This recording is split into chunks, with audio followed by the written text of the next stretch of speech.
విజయవాడలో జరిగిన ఒక ఉదంతం రాష్ట్రం మొత్తాన్ని కంటతడి పెట్టించింది. 2 తెలుగు రాష్ట్రాల్ని కూడా. అప్పుడు ఉమ్మడిగా ఉన్నటువంటి రాష్ట్రం 2010లో నాగవైష్ణవి అనే చిన్న పాపని వాళ్ళ అక్కడేంటంటే పలగాని ప్రభాకర్ అని బీసీ నాయకుడు. మంచి అద్భుతమైనటువంటి వ్యక్తి, దయార్ద్ర హృదయం కలిగినటువంటి వ్యక్తి, మంచి మనసున్న వ్యక్తి. అట్లాంటి వ్యక్తికి సంబంధించి మొదట పెళ్ళైనప్పుడు పిల్లలు కలగలేదని వేరే పెళ్లి చేసుకున్నాడు. తెలంగాణకు సంబంధించినటువంటి అమ్మాయి. ఆమెకి 3 పిల్లలు. అందులో ఆడబిడ్డ పేరు నాగవైష్ణవి. అమ్మాయి పుట్టినప్పటి నుంచి ఆయన దశ తిరిగి కోట్లకి కోట్లు సంపాదించారు. అందుకని అమ్మాయి మీదన ప్రాణం పెట్టుకుని చూస్తారు. అమ్మాయి పట్ల ఆయన చూపెడుతున్నటువంటి ప్రేమ మీద ఆగ్రహంతో మొదటి భార్య సోదరుడు అమ్మాయిని చంపడానికి కుట్ర పన్నాడు. అమ్మాయిని చంపేస్తే గాని ఆస్తి తేడా రాదు. ఎందుకంటే ఆస్తి అమ్మాయికి రాసేస్తారన్నటువంటిది వీళ్ళకు ఉన్నటువంటి ఫీలింగ్. అందుకని చెప్పి చంపడానికి కుట్ర పన్నారు. అందుకోసం అని చెప్పేసి అప్పట్లో ఏదైతే పంది వెంకట్రావు అలియాస్ కృష్ణ, ఇతను లాయర్గా కూడా ఉన్నాడు. ఇతను వాళ్ళ మేనమావ, ఇదే మొదటి భార్య సోదరుడు అనమాట.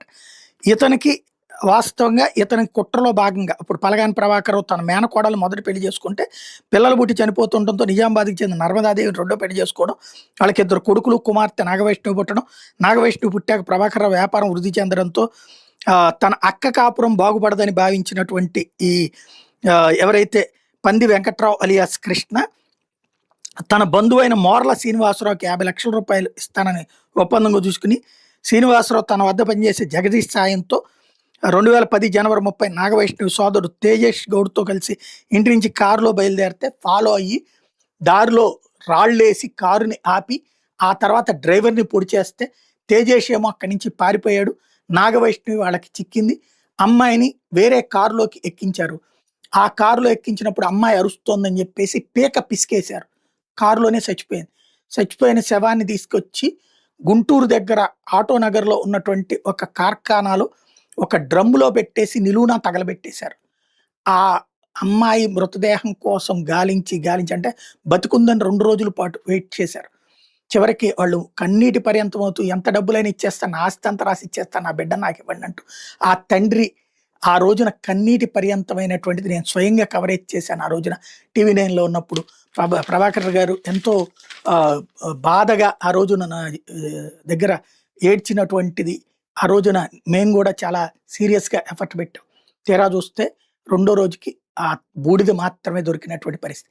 ఆ విషయం తెలియగానే అది వార్త మేము టీవీ 9లో బ్రేకింగ్ చేయడానికి కూడా ధైర్యం చేయలేదు నేను. ఎందుకంటే బ్రేకింగ్ చేస్తే చూడగానే ఆయన గుండె అయిపోయే అంతటి పరిస్థితిలో ఉన్నాడు ఆయన. అందుకని బ్రేకింగ్ వేయొద్దని చెప్పి విషయం తెలిసిన వార్త కవర్ చేద్దాం నిదానంగా, కంగారు పడకండి.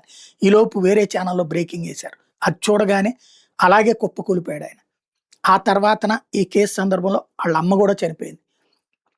ఆ కేసులో అంత ఇన్హ్యూమన్ జరిగినటువంటి కేసులో వాళ్ళందరికీ కూడా 3కి యావజ్జీవ కారాగార శిక్ష విధిస్తే న్యాయస్థానం కింద కోర్టు ఇప్పుడు ఎవరైతే మెయిన్ ఫస్ట్ అక్యూజ్డ్ ఉన్నటువంటి వాళ్ళు ఎవరైతే ఉన్నారో శ్రీనివాసరావు, జగదీషు, వాళ్ళకి వరకు యావజ్జీవ కారాగార శిక్ష ఓకే చేస్తూ వాళ్ళ మేనమామకి అందులో నుంచి మినహాయింపిస్తూ యావజ్జీవ కారాగార శిక్ష నుంచి నిర్దోషిగా వదిలేశారు. అసలు అతనే కదా, తన సోదరి కోసమే కదా ఈ కేసులో టేకప్ చేసింది. ఈ కేసులో కిరాయి హంతకులు పెట్టింది. ఇప్పుడు కిరాయి హంతకులకు శిక్ష పడింది, అతనికి శిక్ష లేదట. మరి వ్యవస్థ ఎట్టించి ఎట్టుకెళ్తుందో చూడాలి.